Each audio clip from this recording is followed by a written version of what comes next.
The best story I ever heard about persuasion was how back during World War II, a rabbi was able to persuade the Japanese government to protect his community, even though Japan was not only aligned with Nazi Germany, but was being pressured to out any Jews in the country so the Nazis could eradicate them.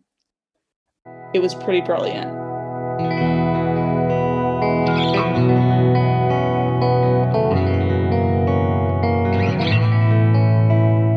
Welcome to The Behaviorist with Work Wisdom, where we help you adopt high performance mindsets, behaviors, communication, and culture. I'm your host, Sarah Colantonio. Our intention for the Behaviorist podcast is to share accessible, concrete practices that you can weave into your whole life to begin a shift toward joy and meaningful achievement. Today, we're turning our focus on influence, and more specifically, the 5 styles of influence. Today, I have my colleague, Jamie Arroyo, joining me to discuss influence and the 5 styles. Jamie, thanks for having this conversation with me today. Thank you, Sarah. I'm super excited to talk influence with you. Yeah. Okay, so first off, can you just explain a little bit of what you do and why influence is so important to your work? Yeah. So I'm the managing partner at Work Wisdom, and I'm also a Lancaster City Councilor, which I first started my term this past January. So such a great time right now to start a position in local government. But really, influence for me is super fascinating because I kind of have a foot in both worlds of business and local government, which in both areas, you need influence. One, from a business perspective, to not only influence your colleagues, but also influence various stakeholders. And in local government, it's the same way. When you have your ideas, you want to influence folks to come along with you as you try to make change in your community. You almost said it in your explanation right there, but to me, influence is really how I impact others and their beliefs, their mindsets, their behaviors. What does influence mean to you more specifically? Yeah, I think influence is getting the buy-in of others. So when I influence other people, I want to make sure that they're coming along with me on this ride, whatever that ride is. So, one of the biggest opportunities to influence others was during my campaign for Lancaster City Council, where I had to share ideas, I had to share, my background, I had to influence others to vote for me. And in order to do that, I had to get their buy-in. I had to get them to really believe in who I was as a person. So having that impact on them personally, to them wanting to come along with me for that ride, I feel like that's where influence was very, very needed. Yeah, it's so important. So I mentioned in the introduction, we are going to talk about the 5 styles of influence.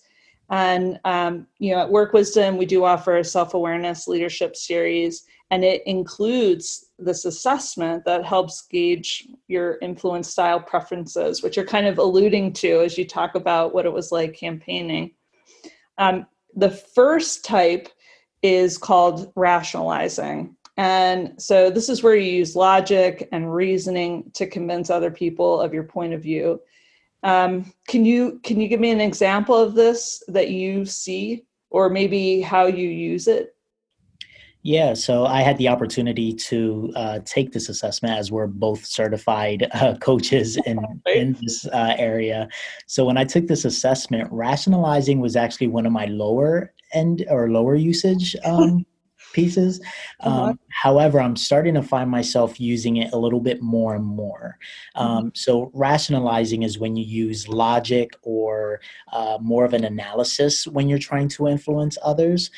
So you can think of certain positions such as CFOs or chief operating officers that have to use finance or data to really help influence their team in strategic decision making.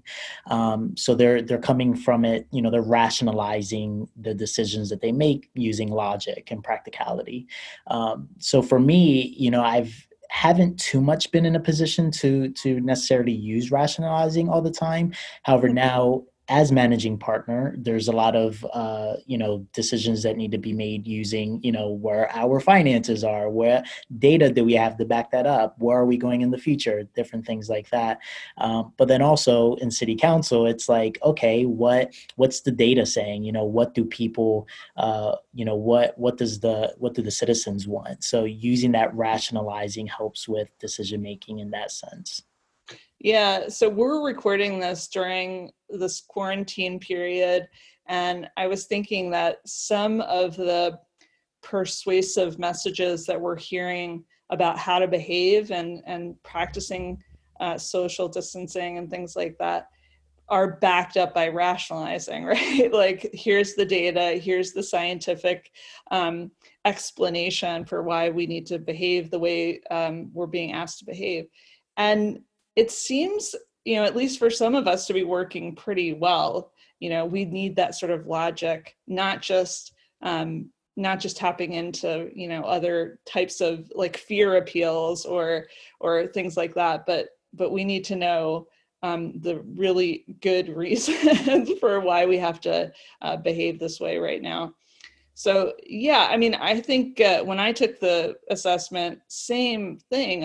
I scored really low on this, but I like what you're saying about paying attention to when it's necessary, when as leaders we're being asked to use it and maybe tap into it a little bit more.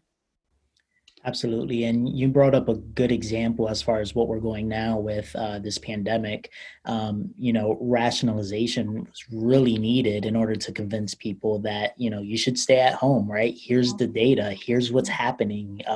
This is the number of people that are sick. This is the number of people dying. Like, to have those numbers really backed up the reasoning as to, what, I should stay 6 feet apart. I should start wearing a mask when I'm out in public, and I should probably stay home. So that was very much needed during a time like this.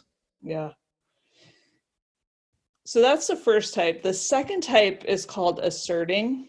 And in this style, leaders assert ideas and challenge others. When I took the assessment, so not only was I low in rationalizing, I was really low on this one. So I'm just curious about you. How did you scale or rate on asserting? And also, the second question: when would this be helpful, do you think? Yeah, so this was super fascinating to me because, as you mentioned in our self awareness series, I also took the emotional intelligence assessment as well as the TKI, the Thomas Kilmann instrument. And in both of those, I rank very high in assertiveness. However, in the influence style indicator, I'm very, very low. It was actually my lowest usage one when it came to influence. And I think where that comes from is I'm very aware that I'm assertive. However, I don't like using that tool to convince people to do something or to persuade someone. So kind of where I see it is, I see, influence as being, at least for me, I come from it from how do we win? How is there a win-win situation? Yeah. So as far as when I use assertiveness or asserting myself into something, I feel like it's when when I feel very strongly about something. It might be an issue of, no coming back from this. So it's like, hey, we really need to move in this direction or else this is going to do serious damage. Or it's an issue of fairness. For someone like myself, I'm very assertive when I feel that something is unfair. So I really drive assertiveness during that time to help influence or persuade someone. Yeah. So, as far as it being, those are times where you feel like it's important to use it, but when is it helpful? Like, when do you think it's helpful to challenge, just in general? Would you encourage people to tap into this one? Yeah, I think when it's an issue of ethics, I think that's probably a good time to be very assertive. So especially for folks that aren't normally assertive, a lot of times when something that's being done illegally or unethical, and you want to, persuade folks to take action, being assertive can show strength and really move things forward. So that's something that stands out for me. How about you? Is there anything that you have in mind as far as when is a good time to be assertive? For influence, I think that, like you were saying, the fact that it's not a preference for you with persuasion, I get that and I relate to that, because I think when it comes to persuasion, this probably isn't as effective. I can't really think of many times where I was deeply persuaded by somebody really pushing me. But when we were talking earlier about like getting people's buy-in, like if I feel like I'm understood and won over, then that's when I'm persuaded. So I would think that this is useful if it's like you said, like if it's a matter of ethics, if it doesn't really matter if the person has buy-in, but if they will change their behavior, like, so if it's an ethical issue, or if it's like a issue of safety or something like that, then, I would say use this one. But I don't think it's, for me personally, I don't know, just because I don't think it works for me. I don't think it would work if I used it on other people. Does that make sense? Absolutely. And I think it also depends on what industry or field you're in, right? So with work wisdom, we, we don't find ourselves being too assertive or needing to influence others with assertiveness. However, if you're if you're an activist or you're fighting for social justice, there's a lot of times where you need to be very assertive to influence the other side to change. So depending on what industry or field you're in, that can, determine, when to use this tool a little bit more to influence others. Yeah, definitely. So sort of easing off the gas a little bit, the next one's negotiating. So you're not pushing others too hard. You're sort of dealing with them. So with negotiating, you make concessions. I was really low on this one too, actually, but I couldn't think of any times where I could use it. And so with negotiating, where you sort of deal with the other person, you make concessions with the other person. Are there any instances where you use this, or have you seen it? Yeah, so I actually ranked very low in negotiating as well. um, but similar to rationalizing, it's something that I'm starting to see myself having to use a little bit more. But I feel like when it comes to influence, I think with negotiating, I feel like there's a little bit of give and take when we'll get to bridging, but when I almost prefer this collaborative effort versus let's take a little, let's give a little. But like I said, in different fields and industries, negotiating is super important. So if you think, going back to the government side of things, I think about maybe diplomats or ambassadors that go to different countries. They have to negotiate in order to make sure that policy gets driven forward. So there are instances in that sense where I feel like negotiating is very necessary. Okay. Yeah, that makes sense to me. Now the last two, these are ones that these are the ones I like. So in the inspiring style, the influencer uses a sense of shared mission and exciting possibilities to persuade her audience. You need to have, really developed emotional intelligence here as well. So to gauge and speak to what's important to others. In my example, in the introduction of the rabbi, I think he used inspiring style. When the Japanese council asked him why they should protect them from the Nazis and why did the Nazis hate them so much anyway, he said very simply, because we are Asian like you. And then the council deliberated for a bit and they came back and they said, you don't have anything to fear. We'll keep you safe. And they did. And that rabbi, he created a sense of sameness, of shared culture, and it worked. I love that story. I know that, Jamie, you've heard that story before. It comes from Robert Cialdini's book, Persuasion. Interestingly, storytelling is also part of the inspiring style. I happen to score off the charts on inspiring. So you can see I have a high preference for that style. What about you? How'd you score on this one? Yeah, the same here. It was my highest usage tool when it came to influence. And I think uh, I'm very future oriented. So when I think of how do I persuade others, I want them, I use storytelling. I use this idea of imagining and envisioning what the future could potentially look like to get them excited, to get them motivated. And that to me is more exciting and allows people to I guess is a more optimistic way of of doing it. So that's my preference when it comes to one being influenced and two influencing others as well. Yeah, I think it's so much more exciting. I think it feels better. It taps into people's values, and it taps into the human love of stories too. That's stories are how we relate to each other. So I think inspiring it's obviously my highest preference, and so I'm glad to hear that you scored high on that as well. So the last one is really closely related. This is bridging. And bridging reminds me of, and you mentioned this just a moment ago, when we talk about the Thomas Kilmann instrument, the 5 ways to manage conflict, one of them is collaboration. So with collaboration, it takes time, it takes building trust and relationships.